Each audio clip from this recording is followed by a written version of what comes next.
I dream ప్రేక్షకులకు స్వాగతం. నేను మీ నాగేంద్ర కుమార్. ఇప్పుడే సలార్ సినిమా చూసి వచ్చి ఆ అనుభవాలు మీతో పంచుకోవాలన్న ఆలోచనతో మాట్లాడుతున్నాను. ఎంతో కాలంగా ఈ సినిమా గురించి వెయిట్ చేస్తున్నారు. ప్రభాస్ అభిమానులు కావచ్చు, లేదా ప్రపంచవ్యాప్తంగా ఉన్న తెలుగు సినిమా ప్రేమికులు కావచ్చు, లేకపోతే బాలీవుడ్ టు టాలీవుడ్, కాలీవుడ్, అన్ని వుడ్స్ ఈ సినిమా గురించి చాలా సీరియస్గా ఎదురు చూడడం జరిగింది. ఎందుకంటే it is a highly expected film. తన కేజీఎఫ్ లాంటి సినిమాని డైరెక్ట్ చేసిన ప్రశాంత్ నీల్ అండ్ ప్రభాస్ కాంబినేషన్ అంటే అదొక వైల్డ్ ఫైర్ లాగా అందరూ కూడా దీని గురించి అని విపరీతమైన వ్యామోహంతో ఈ సినిమా గురించి వెయిట్ చేయడం జరిగింది.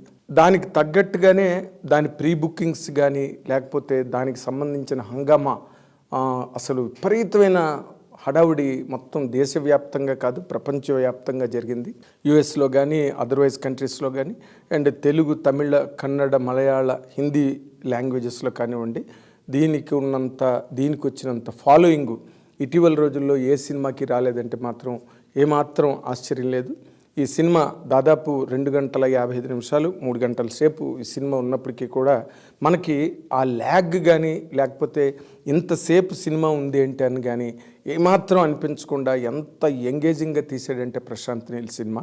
Hats off really. ఎందుకంటే ప్రభాస్ లాంటి హీరోని ప్రజెంట్ చేస్తున్నప్పుడు దీంట్లో ఒక హీరోయిజం ఉండాలి, ఆ రివెంజ్ డ్రామా ఉండాలి, లేకపోతే ఒక పట్టుదల, ఒక పంతం అన్నది ఆ హీరోయిజంలో కనిపించకపోతే ప్రభాస్ అభిమానులే కాదు, మొత్తం అభిమానులు, సినిమా అభిమానులే నిరాశపడే అవకాశం ఎక్కువ, ఆ ప్రమాదం ఎక్కువ ఉన్న కాంబినేషన్ అది. అలాంటి కాంబినేషన్ని ప్రశాంత్ నీల్ చాలా బాగా పండించాడు.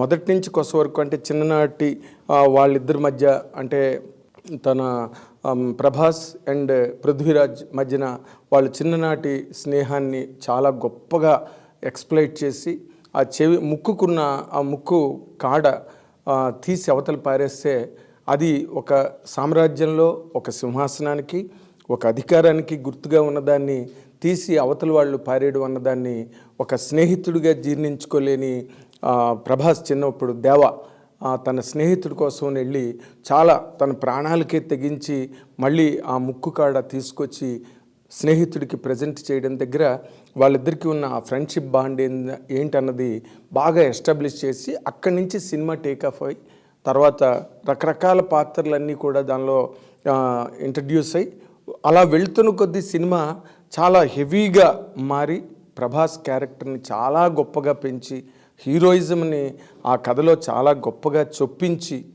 అంటే ఎక్కడ కూడా కథ వేరు, హీరోయిజం వేరు అన్న ఒక్క బైఫర్కేషన్ అన్నది లేకుండా ఆ కథని అంత గొప్పగా ఒప్పించి తీయడం అన్నదే ఈ సినిమాలో ఉన్న బేసిక్ ఛాలెంజ్. ఆ ఛాలెంజ్ని మాత్రం ప్రశాంత్ నీల్ చాలా గొప్పగా ఎగ్జిక్యూట్ చేసాడని చెప్పాలి. ఎందుకంటే ప్రభాస్ క్యారెక్టర్ ఇంట్రడ్యూస్ అయిన దగ్గర నుంచి కూడా మనం ప్రభాస్ ఏం చేస్తాడు, ఏం చేయబోతున్నాడు, ఏ విధంగా తన తాలూకా హీరోయిజం అన్నది ఎస్టాబ్లిష్ అవుతుంది అనే యాంగిల్లోనే ఏ ఆడియన్స్ అయినా ఎదురు చూస్తాడు. మొదటంతా కొంత సైలెంట్ క్యారెక్టర్లా కనిపించినప్పటికీ కూడా ఎప్పుడైతే ఫ్రెండ్ మళ్ళీ తిరిగి వెనక్కి వచ్చి నీ సాయం నాకు కావాలి అన్నప్పుడు ఒక్కసారిగా ప్రభాస్ ఎంటర్ అవ్వడం, అంటే అవతల వాళ్ళు ప్రత్యర్థులు విపరీతమైన దేశ విదేశాల నుంచి సైన్యాలు కావలసినంత యుద్ధ సామగ్రి తీసుకొచ్చి పెట్టిన టైంలో ఒకే ఒక్క దేవ తన స్నేహితుడిని తన కోసం తెచ్చుకుంటాడు. మొత్తం ఆ ఫోర్ట్ అంతా, మొత్తం ఆ రాజ్యం అంతా కూడా చాలా స్టన్ అయిపోతారనమాట. ఏంటి ఎంతమంది వచ్చేస్తారనుకుంటే ఒక్కడే వచ్చేడేంటి అనే ఒక్క ఫీలింగు సినిమాని ఒక్కసారి అలా మీదకి లేపిందనమాట. ప్రభాస్ క్యారెక్టర్ సెకండ్ హాఫ్ దగ్గర నుంచి, అంటే ఫస్ట్ హాఫ్ అంతా ఇంట్రడక్షన్స్, ఇది సీజ్ ఫైర్ 1 పార్ట్ 1 కాబట్టి మొట్టమొదటి క్యారెక్టర్లన్నింటినీ ఎస్టాబ్లిష్ చేయడానికి బాగా టైం తీసుకుని ఫస్ట్ హాఫ్ అంతా కూడా దాని మీదే బాగా కాన్సన్ట్రేట్ చేసి, ఎందుకంటే బికాజ్ ఇది సెకండ్ హాఫ్కి నిలబడాలి, మళ్ళీ సెకండ్ పార్ట్కి నిలబడాలి కాబట్టి క్యారెక్టర్లన్నీ పరిపూర్ణంగా ఎస్టాబ్లిష్ చేసి అక్కడ ఉన్న కథ ఏంటి, ఆ కథలో ఉన్న మెయిన్ ఛాలెంజ్ ఏంటి, మెయిన్ డిమాండ్ ఏంటి అన్నది బాగా ఎస్టాబ్లిష్ చేసి వాళ్ళిద్దరి మధ్య ఉన్న ఫ్రెండ్షిప్ని ఎస్టాబ్లిష్ చేసి ఆ రాజ్యంలో ఉండే కుట్రలు కుతంత్రాలు ఆ కోటలో ఉండే కాన్స్పిరసీస్ ఇవన్నీ బాగా ఫస్ట్ హాఫ్లో అన్నీ మనకు చూపించి సెకండ్ హాఫ్కి అంటే ఆ కథలో బిగినింగ్ బేసిక్ క్యారెక్టర్స్ ఇంట్రడక్షనే ఉంటుంది. సెకండ్ హాఫ్ ఒక్కసారి ఆ ఖాన్ సారు ఆ కింగ్డమ్ అంతా ఓపెన్ చేసిన తర్వాత ఆ లోపలున్న మాయోపాయాలు అనండి, దుర్మార్గాలు అనండి, అరాచకాలు అనండి, వాటన్నిటిని కూడా చాలా అంటే హీరోయిన్ శృతి హాసన్కి ఒక క్యారెక్టర్ ద్వారా అసలు అప్పుడు ఏం జరిగింది అన్నది చెప్పించడం అన్నదే అందులో ఆ నెరేటివ్ ఇంట్రెస్ట్. తను మొత్తం ఓపెన్ చేసి ఇలా జరిగింది, దేవా ఎందుకు వచ్చాడు అక్కడికి, దేవా ఏంటి అన్నది ఆ బేసిక్స్ని చాలా గొప్పగా అసలు చూపిస్తూ దాంట్లో ఉండే ఆ హెవీనెస్ యాక్షన్ ఎపిసోడ్స్ ఉన్నాయి, అసలు ఎక్స్ట్రాడినరీగా ఉన్నాయన్నమాట. అంటే ప్రభాస్ దగ్గర నుంచి ఏవైతే మనం ఎక్స్పెక్ట్ చేస్తామో, ప్రభాస్ పర్సనాలిటీ అవనండి, లేకపోతే ప్రభాస్కు ఉండే ఆ హీరోయిక్ ఇమేజ్ అవనండి, బాహుబలితో వచ్చిన ఇమేజ్ కానివ్వండి, మధ్యలో 2-3 సినిమాలు డిసప్పాయింట్ చేసాయి, ఆదిపురుష్ కానీ రాధేశ్యామ్ కానీ ఇవన్నీ. బట్ వాటన్నిటినీ ఆ ఛాలెంజ్ ఒకటి దృష్టిలో పెట్టుకున్నాడు ప్రశాంత్ నీల్. ఎందుకంటే ప్రభాస్ని చూపించాలంటే ఎప్పుడు కూడా ఒక ఫైర్ గన్ని తీసుకెళ్ళి ఫైర్ గన్ లాగే చూపించాలి తప్పితే ఆ ఫైర్ గన్ని మనం చాలా మాడిఫై చేసి ఏదో ఆర్టిస్టిక్గా చూపిద్దాం అనుకుంటే మాత్రం ఆడియన్స్ ఎంజాయ్ చేయలేరు అన్నది కమర్షియల్ ఫార్ములా. అంతే, ఏ కమర్షియల్ హీరో అయినా కూడా ఆ ప్రోటోకాల్ అన్నది ఆ హీరోయిజంకి ఉంటేనే ఆ సినిమాకి హెల్ప్ అవుతుంది, ఆ సినిమా అభిమానులు కూడా ఎంజాయ్ చేస్తారు. అండ్ జనరల్ రెగ్యులర్ ఆడియన్స్ కూడా హీరోయిజం ఎలివేట్ అవుంది ఫిల్మ్, ఏ ఫిల్మ్కి కూడా ఏ ఫిల్మ్ టచ్చింగ్గా మనకు టచ్ అవ్వదు ఆ సినిమా.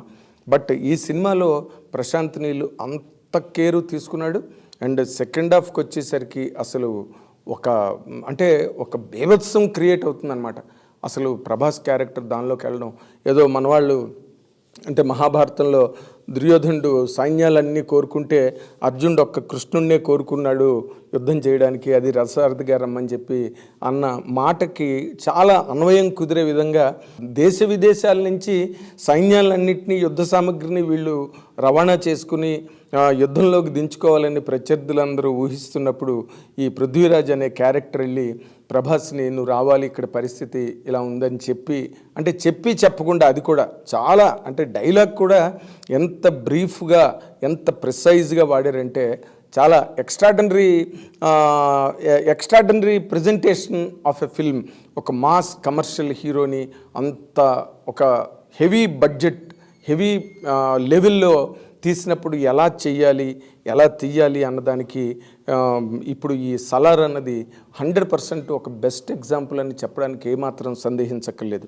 సెకండ్ హాఫ్లో అంటే నేను సెకండ్ హాఫ్ గురించి ఎందుకు చెప్తున్నానంటే ఏ సినిమా అయినా ఎప్పుడైనా కూడా ఫస్ట్ హాఫ్ అంతా కూడా ఇంట్రడక్షన్స్ ఉంటాయి అండ్ కథ తాలూకు నెరేటివ్ తాలూకు లాక్స్ ఉంటాయి. అవి సెకండ్ హాఫ్కి వచ్చేసరికి ఎప్పుడైనా కూడా ఆ లాక్స్ ఓపెన్ అవ్వాలి. అండ్ సెకండ్ హాఫ్లో మెయిన్ కథ అన్నది 100% డైరెక్టర్ ఏం చెప్దాం అనుకుంటున్నాడో ఆ కథ సెకండ్ హాఫ్లో ఉంటుంది. కాబట్టి సలార్లో సెకండ్ హాఫ్ చాలా ఇంపార్టెంట్ రోల్ ప్లే చేస్తుంది. ఎందుకంటే ఎప్పుడైతే వన్స్ అంటే ఈ రాజ్యం నుంచి చిన్నప్పుడు ఏ స్నేహితుడు కోరిక మీద ఏ స్నేహితుడు ప్రార్థన మీద ఆ కింగ్డమ్ము ఆ ప్రాంతాన్ని వదిలేసి ఇంకో ప్రాంతానికి వెళ్ళి వాళ్ళు తల్లి కొడుకు బతుకుతున్నారో ఆ ప్రాంతానికే మళ్ళీ పృథ్వీరాజ్ వెళ్ళి నువ్వు మళ్ళీ రావాలని వెనక్కి తీసుకొచ్చిన తర్వాత వన్స్ ఆ కాన్సార్లోకి మళ్ళీ ప్రభాస్ ఎంటర్ అయిన దగ్గర నుంచి సినిమా వేరే లెవెల్లో ఉన్నది యాక్చువల్గా కూడా.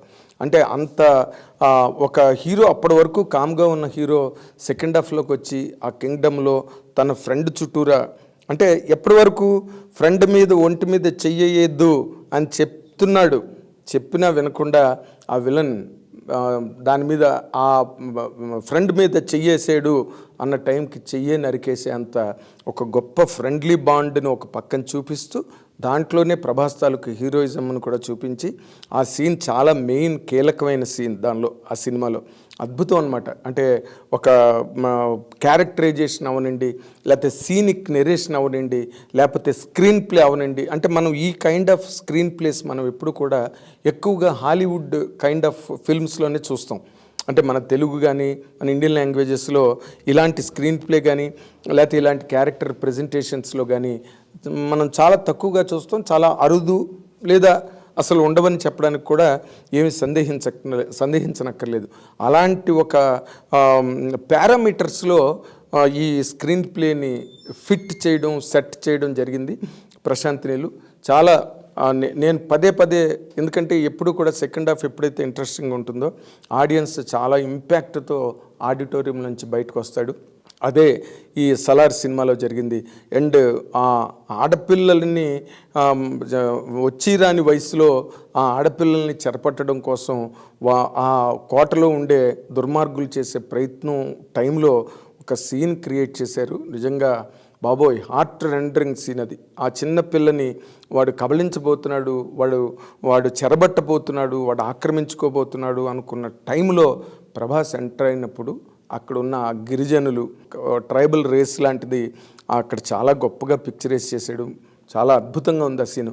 ఆ ఆడపిల్లని రక్షించడానికి ఎప్పుడైతే ప్రభాస్ సీన్లోకి వచ్చి అసలు అందరినీ నరికి పోగులు పెట్టే సీన్ ఉందే. మనం వైలెన్స్, ఓకే, ప్రశాంత్ నీల్ బాధపడ్డాడు ఆయన డైరెక్టర్గా తన సినిమాకి ఏ సర్టిఫికెట్ ఇచ్చినందుకు. ఎందుకంటే బట్ ఏ సర్టిఫికెట్ వైలెన్స్ ఉందని వాళ్ళు ఇచ్చారు, కానీ ఏ సర్టిఫికెట్ ఈ వైలెన్స్ కోసమే, వైలెన్స్ అనవసరంగా కథతో సంబంధం లేకుండా, సన్నివేశంతో సంబంధం లేకుండా, పాత్రల ఆక్రందనతో సంబంధం లేకుండా కేవలం వైలెన్సే ప్రధానంగా, వైలెన్స్ని పండించడమే ఒక ప్రధాన ధ్యేయంగా కనుక డైరెక్టర్ సినిమా తీసుంటే 100% ఏ సర్టిఫికెట్ ఇవ్వాలి. కానీ ఒక ఆడపిల్లని ఒక దుర్మార్గుడు చెరబట్టబోతున్నాడు, అలాంటిది ముక్కుపచ్చలారిన ఆడపిల్లని కబళించబోతున్నాడు అనుకున్న టైంలో హీరో వచ్చి అందరూ అడ్డుపడుతున్న వాళ్ళందరినీ కూడా చితక్కొట్టి వాళ్ళని అందరినీ చంపడం అన్నది వైలెన్స్లోకి ఎప్పుడు రాదు.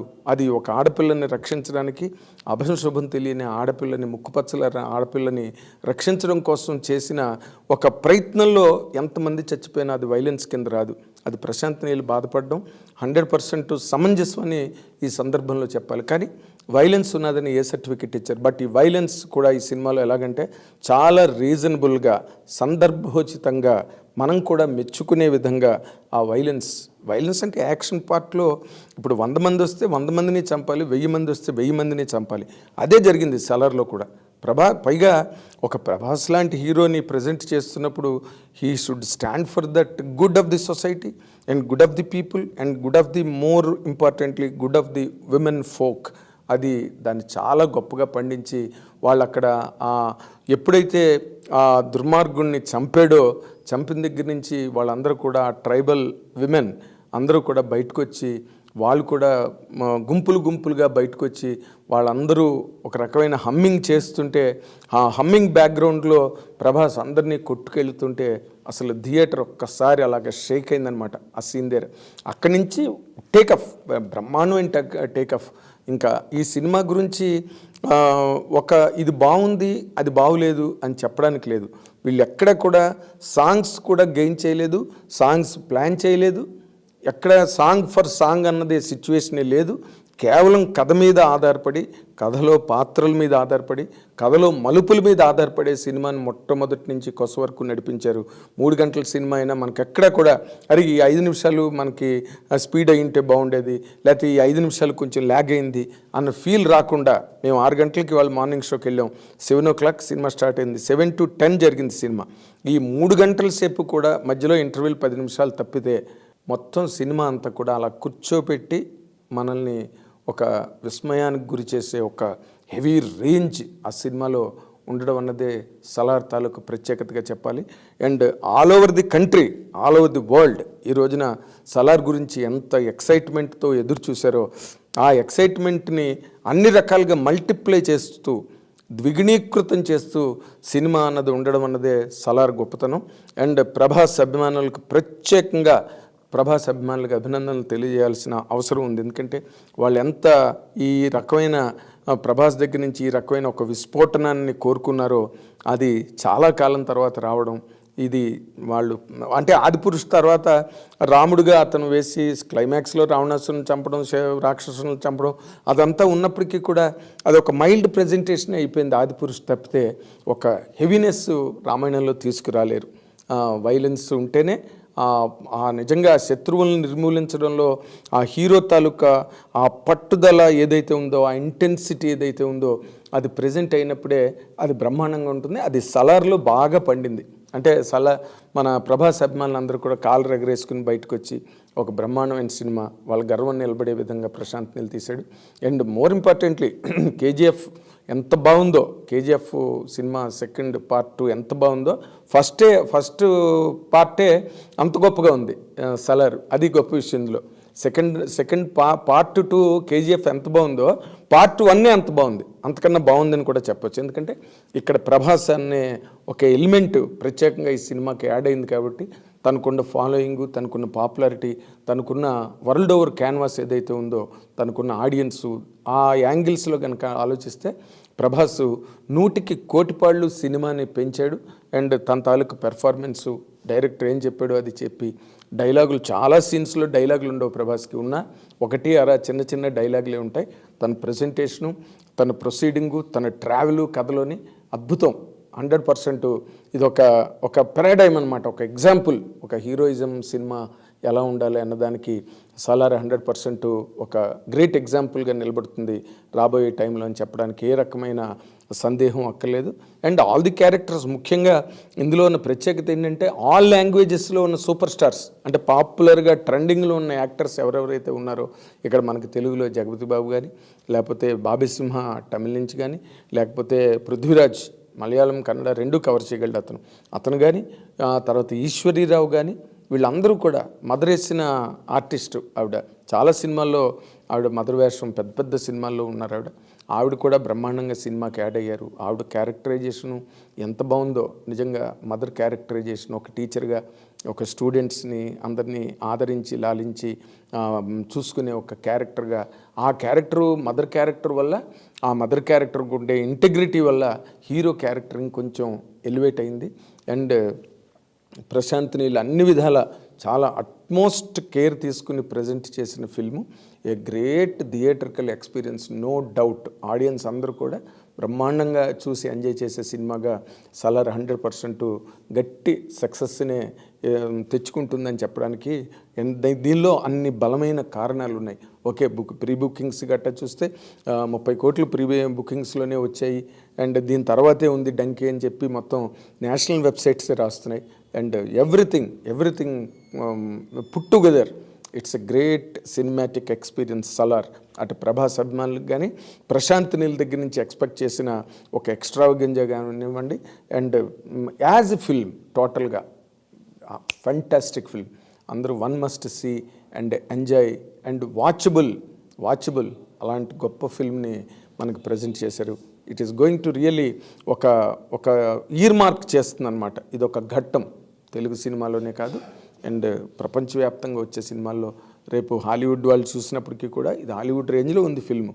ఆ బడ్జెట్స్ కానివ్వండి, ఆ ప్రజెంటేషన్స్, బడ్జెట్ వల్ల ప్రజెంటేషన్ రాదనుకోండి, బట్ వీళ్ళు చేద్దాం అనుకున్న హై లెవెల్ ప్రజెంటేషన్కి అంత బడ్జెట్ అవసరం అవుతుంది. అంతా కూడా హోంబలే ప్రొడక్షన్స్ వాళ్ళు కూడా చాలా గొప్పగా ఎఫర్ట్ చేశారు. దానికి తగ్గట్టుగానే సినిమా ఉండడం అన్నదే ఈ